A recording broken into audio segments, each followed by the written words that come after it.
Hi hello ನಮಸ್ಕಾರ. ಎಲ್ಲರೂ ಹೇಗಿದ್ದೀರಾ? ಐ ಹೋಪ್ ಎಲ್ಲರೂ ಚೆನ್ನಾಗಿದ್ದೀರಾ ಅಂತ ಭಾವಿಸ್ತೀನಿ.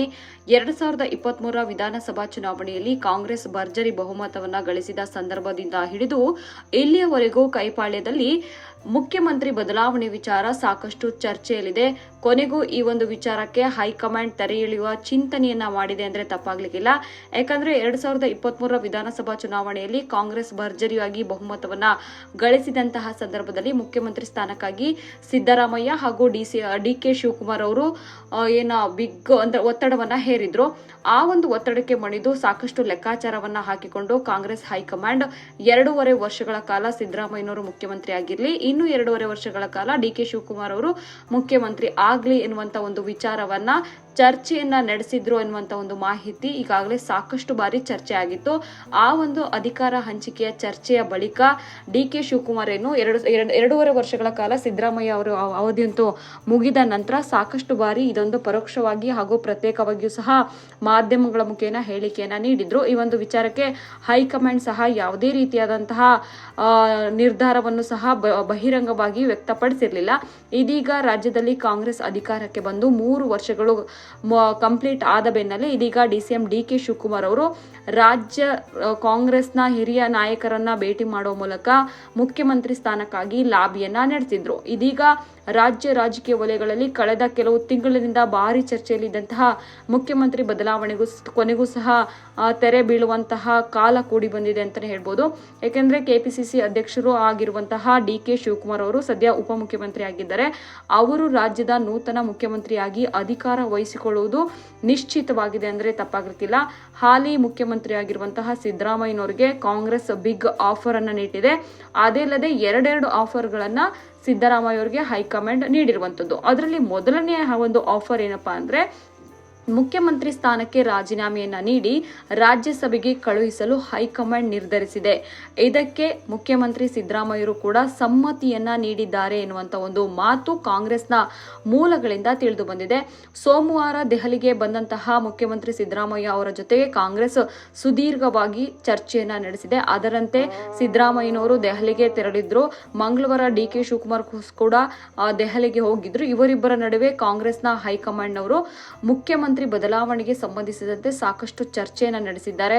ಚರ್ಚೆಯ ಬಳಿಕ ಮುಖ್ಯಮಂತ್ರಿ ಸಿದ್ದರಾಮಯ್ಯ ಮುಖ್ಯಮಂತ್ರಿ ಹುದ್ದೆ ತೊರೆದ ಬಳಿಕ ಪಕ್ಷವು ಸಿದ್ದರಾಮಯ್ಯ ಅವರನ್ನ ರಾಜ್ಯಸಭೆಗೆ ಕಳುಹಿಸಲು ನಿರ್ಧರಿಸಿದೆ ಎನ್ನುವಂತ ಒಂದು ಮಾಹಿತಿ ಸಹ ಲಭ್ಯವಾಗಿರುವಂತದ್ದು. ಸದ್ಯ ಕರ್ನಾಟಕ ವಿಧಾನಸಭೆಯಿಂದ ರಾಜ್ಯಸಭೆಗೆ 4 ಸ್ಥಾನಗಳಿಗೆ ಚುನಾವಣೆ ನಡೆಯಲಿದ್ದು ಸಿದ್ದರಾಮಯ್ಯನವರನ್ನ ರಾಜ್ಯಸಭೆಗೆ ಆಯ್ಕೆ ಮಾಡಲಾಗುತ್ತದೆ ಎನ್ನುವಂತ ಒಂದು ಮಾತು ಕಾಂಗ್ರೆಸ್ನ ಮೂಲಗಳಿಂದ ತಿಳಿದು ಬಂದಿರುವಂತದ್ದು. ಅಂದ್ರೆ ರಾಜ್ಯದಲ್ಲಿ ಕಾಂಗ್ರೆಸ್ ಸರ್ಕಾರ ರಚನೆಯಾದ ಸಂದರ್ಭದಲ್ಲಿಯೇ ಅಧಿಕಾರ ಹಂಚಿಕೆಯ ಸೂತ್ರವನ್ನ ಹೈಕಮಾಂಡ್ ರೂಪಿಸಿತ್ತು. ಆ ಒಂದು ಸೂತ್ರ ಆಗಾಗ ಚರ್ಚೆಗೆ ಬರ್ತಿತ್ತು. ಆದ್ರೆ ಇದಕ್ಕೆ ಯಾವುದೇ ರೀತಿಯಾದಂತಹ ಒಂದು ಚರ್ಚೆ ಆಗಿಲ್ಲ ಅನ್ನುವಂತ ಒಂದು ಮಾತನ್ನ ಸಿದ್ದರಾಮಯ್ಯನವರು ಹೇಳುವ ಮೂಲಕ ಈ ಒಂದು ಚರ್ಚೆಯನ್ನ ತಳ್ಳಿ ಹಾಕಿರುವಂತಹ ಸಾಕಷ್ಟು ಉದಾಹರಣೆಗಳು ಸಹ ಇದಾವೆ. ಆದ್ರೆ ಇದೀಗ ಪಕ್ಷದ ಉನ್ನತ ನಾಯಕರನ್ನ ಬಹಿರಂಗ ಪಡಿಸುವಂತ ಒಂದು ಹೇಳಿಕೆಯೂ ಸಹ ಆಗಾಗ ಕಂಡು ಬರ್ತಿದೆ. ಇದೀಗ ಈ ಒಂದು ಅಧಿಕಾರ ಹಂಚಿಕೆಯ ಸೂತ್ರಕ್ಕೆ ಸಂಬಂಧಿಸಿದಂತೆ ಕೊನೆಯ ಹಂತಕ್ಕೆ ಬಂದು ತಲುಪಿದೆ ಅಂತಾನೆ ಹೇಳ್ಬೋದು. ಮುಂಬರುವಂತಹ ಸಾರ್ವತ್ರಿಕ ಚುನಾವಣೆಗಳು ಮತ್ತು ಪಕ್ಷದ ಸಂಘಟನೆಯ ದೃಷ್ಟಿಯಿಂದಾಗಿ ಡಿ.ಕೆ. ಶಿವಕುಮಾರ್ ಅವರನ್ನ ರಾಜಕೀಯ ಚಾಣಾಕ್ಷತನ ಮತ್ತು ಸಂಘಟನಾ ಶಕ್ತಿಯನ್ನ ಆಡಳಿತದಲ್ಲಿ ಬಳಸಿಕೊಳ್ಳಲು ವರಿಷ್ಠರು ಸಹ ಈಗಾಗಲೇ ಕಾಂಗ್ರೆಸ್ನ ಹೈಕಮಾಂಡ್ ವರಿಷ್ಠರು ಸಹ ಹಸಿರು ನಿಶಾನೆಯನ್ನ ತೋರಿದ್ದಾರೆ. ಹಾಗಾಗಿ ಮುಖ್ಯಮಂತ್ರಿ ಸಿದ್ದರಾಮಯ್ಯನವರು ತಮ್ಮ ಒಂದು ಹುದ್ದೆಗೆ ರಾಜೀನಾಮೆಯನ್ನ ನೀಡಲು ನಿರ್ಧರಿಸಿದ್ದಾರೆ ಎನ್ನುವಂತ ಒಂದು ಮಾತು ಬಲ್ಲ ಮೂಲಗಳಿಂದ ಕೇಳಿ ಬಂದಿರುವಂತದ್ದು. ಇನ್ನು ಸಿದ್ದರಾಮಯ್ಯ ಅವರಿಗೆ ಸಿಎಂ ಸ್ಥಾನಕ್ಕೆ ಬಿಟ್ಟು ರಾಜೀನಾಮೆಯನ್ನು ಕೊಡಿಸುವ ಮೂಲಕ ರಾಜ್ಯಸಭೆ ಮೂಲಕ ದೆಹಲಿಗೆ ಬರುವಂತೆ ಕಾಂಗ್ರೆಸ್ ಹೈಕಮಾಂಡ್ ಬಿಗ್ ಆಫರ್ ಅನ್ನ ನೀಡಿದೆ ಎನ್ನುವಂತ ಒಂದು ಮೂಲಗಳು ಪಕ್ಷದ ಮೂಲಗಳಿಂದ ತಿಳಿದು ಬಂದಿರುವಂತದ್ದು. ಆದರೆ ಒಂದು ವೇಳೆ ಈ ಬದಲಾವಣೆ ಏನಾದರೂ ನಡೆದ್ರೆ ಉಪಮುಖ್ಯಮಂತ್ರಿ ಆಗಿರುವಂತಹ ಡಿ.ಕೆ. ಶಿವಕುಮಾರ್ ಅವರು ಮುಂದಿನ ಮುಖ್ಯಮಂತ್ರಿ ಆಗುವಂತಹ ಒಂದು ಸಾಧ್ಯತೆ ಇದೆ. ಆದರೆ ಸಿದ್ದರಾಮಯ್ಯ ಅವರು ಇದಕ್ಕೆ ಸಂಬಂಧಿಸಿದಂತೆ ಯಾವುದೇ ಒಪ್ಪಿಗೆಯನ್ನ ಸೂಚಿಸಿಲ್ಲ ಎನ್ನಲಾಗಿದೆ. ಹೈಕಮಾಂಡ್ ಸೂಚನೆ ಮೇರೆಗೆ ಸಿದ್ದರಾಮಯ್ಯನವರು ಡಿ.ಕೆ. ಶಿವಕುಮಾರ್ ದೆಹಲಿಗೆ ತೆರಳಿ ಮಹತ್ವದ ಸಭೆಯನ್ನ ನಡೆಸಿದ್ದಾರೆ. ಈ ಒಂದು ದಿನವಿಡೀ ನಡೆದಂತಹ ಒಂದು ಸಭೆಯಲ್ಲಿ ಎಐಸಿಸಿ ಅಧ್ಯಕ್ಷರಾದಂತಹ ಮಲ್ಲಿಕಾರ್ಜುನ್ ಖರ್ಗೆ, ರಣದೀಪ್ ಸಿಂಗ್ ಸುರ್ಜೇವಾಲಾ ಹಾಗೂ ಕೆ.ಸಿ. ವೇಣುಗೋಪಾಲ್ ಸೇರಿದಂತೆ ಸಾಕಷ್ಟು ಹಿರಿಯ ಕಾಂಗ್ರೆಸ್ ನಾಯಕರು ಭಾಗವಹಿಸಿದ್ರು. ಅಂದ್ರೆ ಸಿದ್ದರಾಮಯ್ಯನವರಿಗೆ ರಾಜ್ಯ ರಾಜಕಾರಣವನ್ನ ಬಿಟ್ಟು ರಾಷ್ಟ್ರ ರಾಜಕಾರಣಕ್ಕೆ ಬನ್ನಿ, ಕಾಂಗ್ರೆಸ್ನ ನಾಯಕತ್ವವು ಸಿದ್ದರಾಮಯ್ಯ ಅವರಿಗೆ ರಾಷ್ಟ್ರ ರಾಜಕಾರಣಕ್ಕೆ ಬರುವಂತೆ ಆಹ್ವಾನವನ್ನ ನೀಡಿದೆ. ರಾಜ್ಯಸಭೆ ಮೂಲಕ ದೆಹಲಿಗೆ ಬಂದು ಸಂಘಟನಾತ್ಮಕ ಅಥವಾ ಆಡಳಿತಾತ್ಮಕ ವಿಚಾರಕ್ಕೆ ಸಂಬಂಧಿಸಿದಂತೆ ನಿಮ್ಮ ಸಲಹೆಯೂ ಸಹ ನಮಗೆ ಮುಖ್ಯ ಎನ್ನುವಂಥ ಒಂದು ಮಾತನ್ನ ಹೈಕಮಾಂಡ್ ಹೇಳಿದೆ ಎನ್ನುವಂಥ ಮಾತು ಸಹ ಲಭ್ಯವಾಗಿದೆ. ಆದರೆ ಇದಕ್ಕೆ ಸಂಬಂಧಿಸಿದಂತೆ ಆಪ್ತ ಸಚಿವರೊಂದಿಗೆ ಸಿದ್ದರಾಮಯ್ಯ ಅವರು ಚರ್ಚಿಸಬೇಕಾಗಿದೆ ಎನ್ನುವಂಥ ಮಾತುಗಳು ಸಹ ಕೇಳಿಬರ್ತಾ ಇದೆ. ಆದರೆ ಸಿದ್ದರಾಮಯ್ಯ ಅವರಿಂದ ಸಹ ಇನ್ನೂ ಸಮ್ಮತಿ ಸಿಕ್ಕಿಲ್ಲ. ಪ್ರಸ್ತುತ ಅವರು ತಮ್ಮ ಆಪ್ತ ಸಚಿವರು ಹಾಗೂ ಬೆಂಬಲಿಗರೊಂದಿಗೆ ಈ ಬಗ್ಗೆ ಸಮಾಲೋಚನೆಯನ್ನ ನಡೆಸ್ತಾರೆ ಎನ್ನುವಂಥ ಒಂದು ಮಾತುಗಳು ಸಹ ಕೇಳಿ ಬಂದಿದೆ. ನಾಯಕತ್ವ ಬದಲಾವಣೆ ವದಂತಿಯನ್ನ ಈಗಾಗಲೇ ಕಾಂಗ್ರೆಸ್ ಸಹ ತಳ್ಳಿ ಹಾಕಿರುವಂಥದ್ದು. ಒಂದೆಡೆ ನಾಯಕತ್ವ ಬದಲಾವಣೆ ಬಗ್ಗೆ ಬಿಸಿ ಬಿಸಿ ಚರ್ಚೆ ನಡೀತಿದೆ.